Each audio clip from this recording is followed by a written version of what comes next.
आज हम उज्जैन की पंचक्रोशी यात्रा पर विशेष बात करना चाहें। पंचक्रोशी यात्रा 118 किलोमीटर की होती है। उसमें लगभग 50-60 हज़ार जनता आती है। 6 दिन तक 3 से 4 लाख लोगों की भीड़ रहती है। जो भी है ये तो होती है। अब आइए जो पंचकोशी यात्रा, जो वेद पंचकोशी यात्रा 23 मार्च से शुरू होना थी, किंतु यदि सभी यात्री एक ही दिन पड़ाव स्थल पर पहुंच जाए तो व्यवस्था फैल जाती है, अनेक प्रकार की कठिनाइयाँ होती है। इसलिए जो पंचकोशी यात्री है ना, 21 और 22 को ही पड़ाव स्थल की ओर रवाना हो जाते हैं। आज भी हमने उज्जैन में देखा कि ग्रामीण क्षेत्र की जनता आई, क्षिप्राग में स्नान किया और नागचंद्रेश्वर के दर्शन करके पहले पड़ाव के लिए अपनी यात्रा शुरू की। ठीक है, हो गया। जो भी होना है वो तो होता है। ये 22 को कल भी बहुत हो रहेगा और यात्राएं होती है। अब आइए हम यहाँ पर बात करते हैं।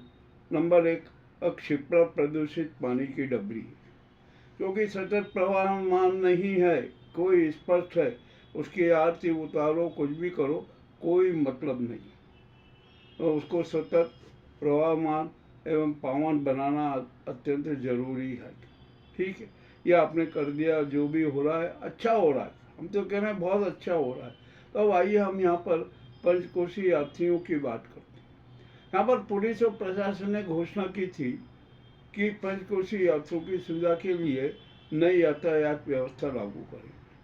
अब आपने कौन सी व्यवस्था लागू की ये तो हमें पता नहीं। और जब हमने आज यहाँ पर सड़कों पर देखा ना, तो एक भी पुलिस वाला मौजूद नहीं था, पुलिस कर्मी मौजूद नहीं था।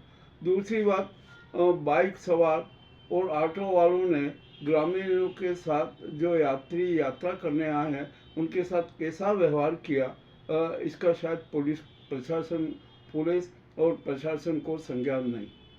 आपका प्लान कहाँ गया, धरा रह गया, कुछ भी नहीं है। अरे कम से कम चौराहों पर, दान पर पुलिस की व्यवस्था तो कर देते, और वो भी नहीं हुई। अब आपने प्लान बना लिया। यहाँ अफसरशाही जो भी करे ना, वो इस देश में कम है और हमारे शहर में भी कम है। ठीक है, ये भी हो गया। अब पंचकोशी यात्री जा रहे, भयंकर गर्मी है और सूर्य अग्नि वर्षा कर रहा है, माहौल बिल्कुल गर्म है। और यहाँ पर जो यात्री जा रहे हैं ना, हो सकता है कि वे बुखार के से भी पीड़ित हो जाए और शरीर में दर्द भी होने लगे, ये भी होने लगे। तो इसलिए स्वास्थ्य विभाग को यात्रियों के स्वास्थ्य संबंधी सुविधाओं पर विशेष ध्यान देना चाहिए। दे रहे हैं, वो अपना प्रयास कर रहे हैं। और कहीं पर वो कह रहे हैं 20 बेड का। अरे जहाँ पर हजारों की संख्या होती है वहाँ पर 20 बेड का क्या मत। एक बड़ा अच्छा वो सुविधा वो बनाते, उपचार केंद्र बनाते। कह जो भी हो रहा है अच्छा हो रहा है, हम तो कुछ बोलना भी नहीं चाहते। उज्जैन तो है ना अराजकता की नगरी है, अराजक पूरी बन चुका है, लूटपुरी बन चुका है। अब तो यहाँ पर कुछ ही बात कहना व्यर्थ है।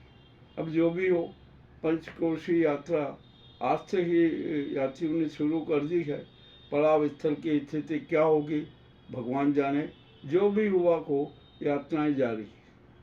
अब यात्री आ रहे हैं, बाहर से भी आने वालों का क्रम जारी है, यात्रा पर जाने वालों का क्रम भी जारी है। एक एक क्रम चलता ही रहेगा। और ये 23 से 5 दिन की यात्रा रहती है। यात्रा भी पूर्ण होगी।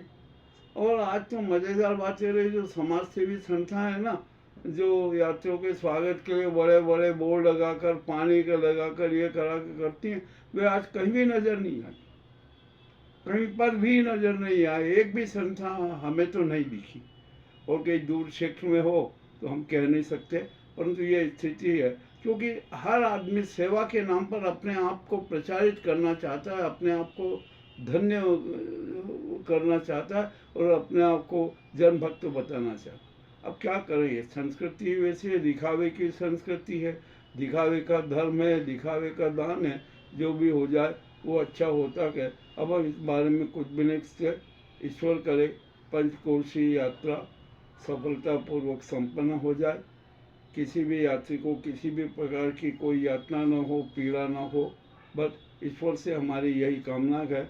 और पंचकोशी यात्रा के बारे में हमने तो स्पष्ट ही कह दिया है कि सब कुछ भगवान के भरोसे है। या प्रशासन ने पुलिस के भरोसे यात्री न रहें, वे अपनी व्यवस्था खुद ही कर लें। एक झुंड बनाकर आए, चौराहे पर रुक जाएं, यदि वाहन होते हैं, और यदि कोई वाहन आपको टक्कर भी मार देना तो उसको क्षमा कर देना, भूल जाना कि इसने टक्कर मारी। यदि कोई बाइक वाला है, रिक्शा वाला आपको अपशब्द भी बोलते ना, तो सब कुछ सहन कर लेना। ये सारी स्थितियाँ हैं। हमारा पंचकोशी यात्रियों से यही अनुरोध है कि सहनतापूर्वक, शालीनतापूर्वक पंचकोशी यात्रा पूर्ण करें। आपको पड़ावसर के आगे दूसरे सेक्टर में जरूर समाज सेवी संस्थाएं दिखेगी। आप कल देखना, बड़े बड़े बोर्ड लगाकर समाज सेवी अपने आप को जताने वाले मैदान में नजर आएंगे, जान आएंगे। जो भी हो रहा है क्या है, सब कुछ दिखावा चल रहा है। ये हमारे शहर की स्थिति है। मुझे मजबूरी में आज यह प्रसारित करना पड़ा कि हम सुसंस्कृति को भूल चुके हैं, हम सुशासन को भूल चुके हैं, सुअनुशासन को भूल चुके हैं, और सब कुछ दिखावा कर रहे हैं। करते रहिए दिखावा, एक दिन वह भी आएगा कि जनता भी दिखावा करेगी, और वो दिखावा क्या होगा अभी कुछ कह नहीं सकते। आपको मेरी बात कड़वी जरूर लगी होगी, किंतु बात तो सच है। जो प्रस्तुत करना हमारा संवाद धर्म है, और हम उस धर्म को निभा रहे हैं। बहुत बहुत धन्यवाद।